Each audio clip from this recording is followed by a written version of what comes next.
ফিরলাম বিরতির পর। বাংলাদেশে যা যা ঘটছে তারপরে আমরা দেখতে পাচ্ছি যে ভারতে বিভিন্ন সময় অনুপ্রবেশ ঘটছে এবং সেই অনুপ্রবেশ আটকাতে এবার নতুন আধার কার্ড আনার পরিকল্পনা করছে কেন্দ্র। গোটা বিষয়টি নিয়ে কথা বলবো। শতাব্দী দেবনাথ আমাদের প্রতিনিধি টেলিফোন লাইনে রয়েছেন। শতাব্দী, নতুন এই আধার কার্ডের বিষয়টি ঠিক কি?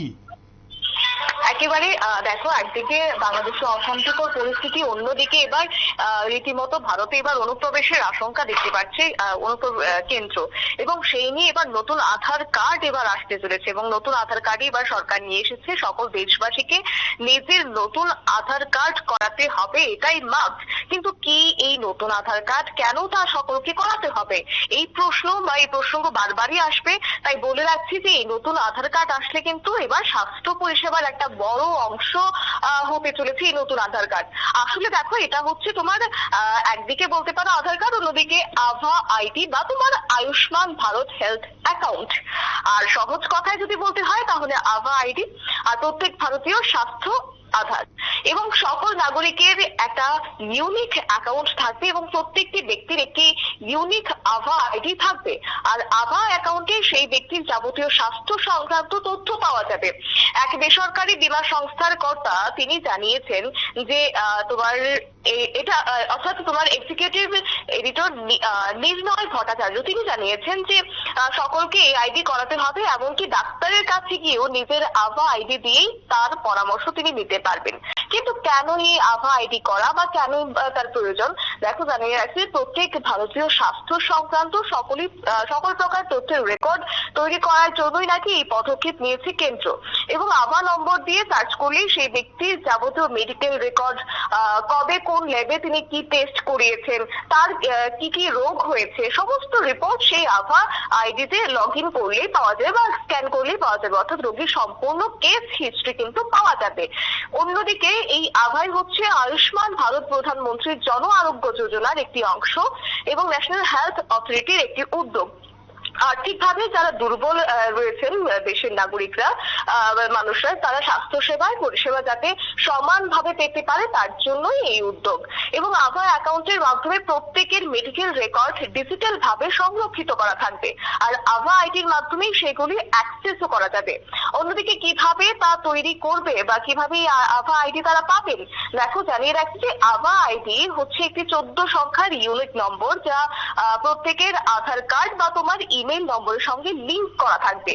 আর এটি ডিজিটাল একটি সেন্ট্রাল সিস্টেমের মাধ্যমে প্রত্যেক নাগরিকের মেডিকেল রেকর্ড পাওয়া যাবে, এবং যার ফলে কেউ যদি হঠাৎ করে কোথাও হয়তোবা রাজ্যের বাইরে গিয়ে কেউ চিকিৎসা করাবেন, হয়তোবা আগের সমস্ত যে রিপোর্ট গুলি তার ছিল সেটা হয়তোবা সে বাড়িতেই ভুলে গেছে, সেক্ষেত্রে তার একটা সুবিধা হতে পারে এবং চিকিৎসা করাতে সেক্ষেত্রে তার অসুবিধার সম্মুখীন হবে না।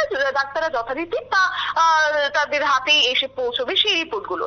এবং কিভাবে আভা অ্যাকাউন্টে রেজিস্ট্রেশন করাতে হবে, শুরুতেই জানিয়ে রাখছি যে আভা ওয়েবসাইটে গিয়ে এবং ক্রিয়েট আভা নাম্বার সিলেক্ট করতে হবে, এবং তারপর আধার কার্ড বা তোমার ড্রাইভিং লাইসেন্স কি প্রমাণ হিসেবে দিতে হবে, বা যে জরুরি নথিগুলো রয়েছে সেইগুলিকে দিতে হবে। এবং তারপরেই তারা আরো একটি ধাপ আসবে এবং সেখানে নির্বাচিত আইডি নম্বর লিখতে হবে এবং ডিক্লারেশন ভালো করে পড়ে নিতে হবে।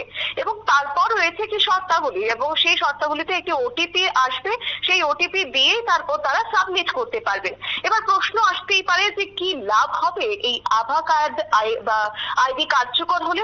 দেখো, আমি জানিয়ে রাখছি কেউ যদি আভা আইডি করেন তাহলে ডিজিটালি তার স্বাস্থ্য রেকর্ড সংক্রান্ত বা সংরক্ষণ এবং অ্যাক্সেস করতে পারবেন যথারীতি, এবং বীমা সংস্থা এবং পাশাপাশি জনস্বাস্থ্য কর্মসূচি, স্বাস্থ্য সেবা প্রকল্পগুলির সঙ্গে এই সমস্ত অ্যাকাউন্ট যুক্ত থাকবে। এবং আরো একটি বিষয় যে স্বাস্থ্য সংক্রান্ত তথ্য শেয়ার করার জন্য আভা আইডির মাধ্যমেই public health record application app ব্যবহার করতে হবে।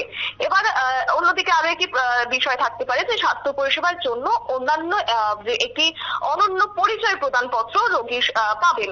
পাশাপাশি জানিয়ে রাখি যে কতদিনের মধ্যে তা সম্পূর্ণ করতে হবে সেই রেজিস্ট্রেশন প্রক্রিয়া। এখন যেটা জানা গেছে যে আভা আইডি পরীক্ষামূলক ভাবে শুরু করা হয়েছে। যে কেউই চাইলে নির্দিষ্ট সরকারি ওয়েবসাইটে গিয়ে আভা আইডিতে নিজের রেজিস্ট্রেশন করাতে পারবেন। তবে হ্যাঁ, বাধ্যতামূলক কোনো নির্দেশিকা সরকারের তরফ থেকে এখনই দেওয়া হয়নি। অন্যদিকে এই নিয়ে চলছে যথারীতি তোমার প্রক্রিয়াকরণ। তবে এখনই রেজিস্ট্রেশন বাধ্যতামূলক নয়। কেউ যদি চান তাহলেই করতে পারেন, আর কেউ যদি চান না যে না এখন করাবেন না পরে করাবেন, তবে অবশ্যই পরে করাতে পারেন। কিন্তু হ্যাঁ, ভবিষ্যতে সেইগুলো যে অন্যান্য রাজ্যে যাওয়ার ক্ষেত্রে গিয়ে চিকিৎসা করানোর জন্য যে একটা তোমার সুবিধা হতে পারে, সেটাই কিন্তু বলা হচ্ছে। আর তার জন্য কেন্দ্রের এই পদক্ষেপ। সুমন্ত, ধন্যবাদ শতাব্দী। অর্থাৎ আধার কার্ড এবার থেকে নতুন হতে চলেছে। বাংলাদেশি অনুপ্রবেশ আটকানোর জন্যই এমন একটা ভাবনা এনেছে বা কেন্দ্র।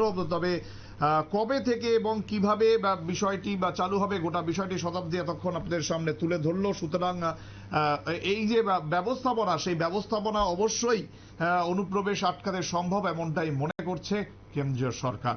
সময় আরো একটি ছোট্ট বিরতির, সঙ্গে থাকুন।